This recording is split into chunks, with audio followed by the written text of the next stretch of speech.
Smiling is a powerful nonverbal communication tool that can convey a range of emotions, including happiness, friendliness, and approachability. Here are some reasons why smiling is important. Builds rapport. A smile can instantly create a sense of connection and familiarity between two people. It helps to break the ice and establish a positive rapport, especially in social and professional settings. Enhances likability. People are naturally drawn to those who smile often. A smile can make you appear friendly, approachable, and likable. It can also make others feel more at ease in your presence, making it easier to build relationships and connect with others. Relieve stress. Smiling can help to reduce stress levels by releasing endorphins, which are natural painkillers and mood boosters. It can also lower your heart rate and blood pressure, helping you calm your nerves. Boosts confidence. When you smile, you not only project confidence but also feel more confident. Smiling can help to boost your self-esteem, enhance your mood, and improve your overall outlook on life. Improves communication. A smile can convey positive emotions and help to facilitate open and honest communication. It can also help to diffuse tension and resolve conflicts by creating a more relaxed and comfortable environment. It improves health.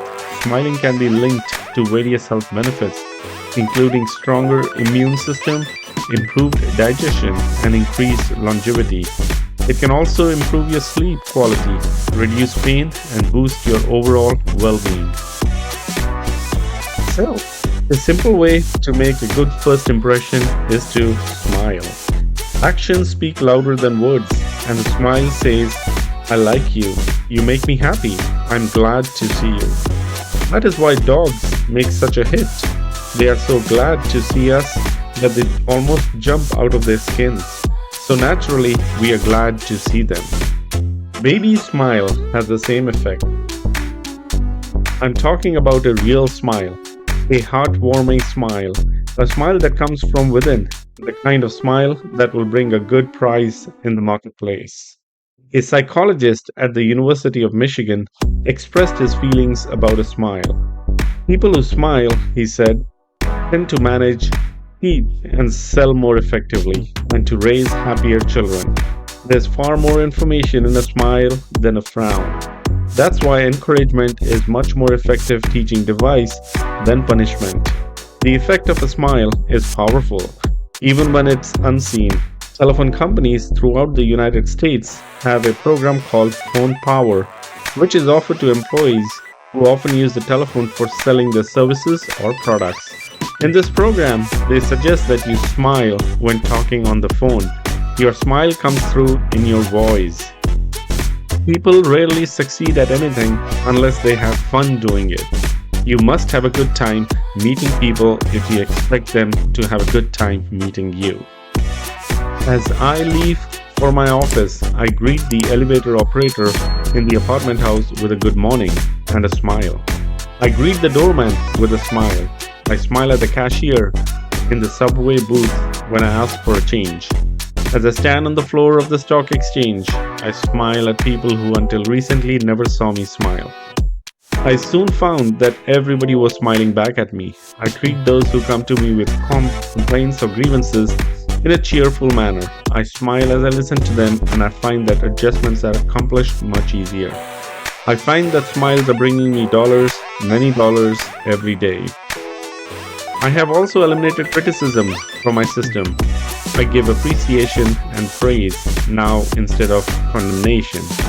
I have stopped talking about what I want. I am now trying to see the other person's viewpoint. And these things have literally revolutionized my life. I am totally different man, a happier man, a richer man, richer in friendships and happiness. The only things that matter much after all. You don't feel like smiling? Then what? Two things. First, force yourself to smile. If you are alone, force yourself to whistle or hum a tune or sing. Act as if you were already happy, and that will tend to make you happy. Here is the way the psychologist and philosopher William James put it. Action seems to follow feeling, but really action and feeling go together. And by regulating the action, which is under the more direct control of the will, we can indirectly regulate the feeling, which is not. Thus, the voluntary path to cheerfulness, if our cheerfulness be lost, is to sit up cheerfully and to act and speak as if cheerfulness were already there. Everybody in the world is seeking happiness, and there is one sure way to find it. That is by controlling your thoughts. Happiness doesn't depend on outward conditions, it depends on inner conditions. It isn't what you have, or who you are, or where you are, or what you are doing that makes you happy or unhappy. It is what you think about. For example, two people may be in the same place, doing the same thing. Both may have about an equal amount of money and prestige, and yet one may be miserable and the other happy. Why? Because of a different mental attitude. There is nothing either good or bad, said Shakespeare, but thinking makes it so. Abe Lincoln once remarked that most folks are about as happy as they make up their minds to be. Whenever you go out of doors, draw the chin in, carry the crown of the head high, and fill the lungs to the utmost. Drink in the sunshine, greet your friends with a smile, and put soul into every hand clasp. Do not fear being misunderstood, and do not waste a minute thinking about your enemies. Try to fix firmly in your mind what you would like to do, and then without veering off direction, you will move straight to the goal. Keep your mind on the great and splendid things you would like to do, and then as the days go gliding away, you will find yourself unconsciously seizing upon the opportunities that are required for the fulfillment of your desire. Just as the coral insect takes from the running tide the element it needs, picture in your mind the able, earnest, useful person you desire to be. The thought you hold is outwardly transforming you into that particular individual. Thought is supreme. Preserve a right mental attitude, the attitude of courage, frankness, and good cheer. To think rightly is to create. All things come through desire, and every sincere prayer is answered. We become like that on what our hearts are fixed. Carry your chin in the crown of your head high. The ancient Chinese were a wise lot, and they had a proverb that you and I ought to cut out and paste inside our hats. A man without a smiling face must not open a shop. Your smile is a messenger of your goodwill. Your smile brightens the lives of all those who see it. To someone who has seen a dozen people frown, scowl, or turn their faces away, your smile is like the sun breaking through the clouds. Especially when that someone is under pressure from his bosses, his customers, his teachers, or parents or children. A smile can help him realize that all is not hopeless and there is joy in the world. Remember, it costs nothing but creates much. It happens in a flash, and the memory of it sometimes lasts forever. None are so rich they can get along without it, and none so poor but are richer for its benefits. It creates happiness in the home, fosters goodwill in a business, and is a countersign of friends.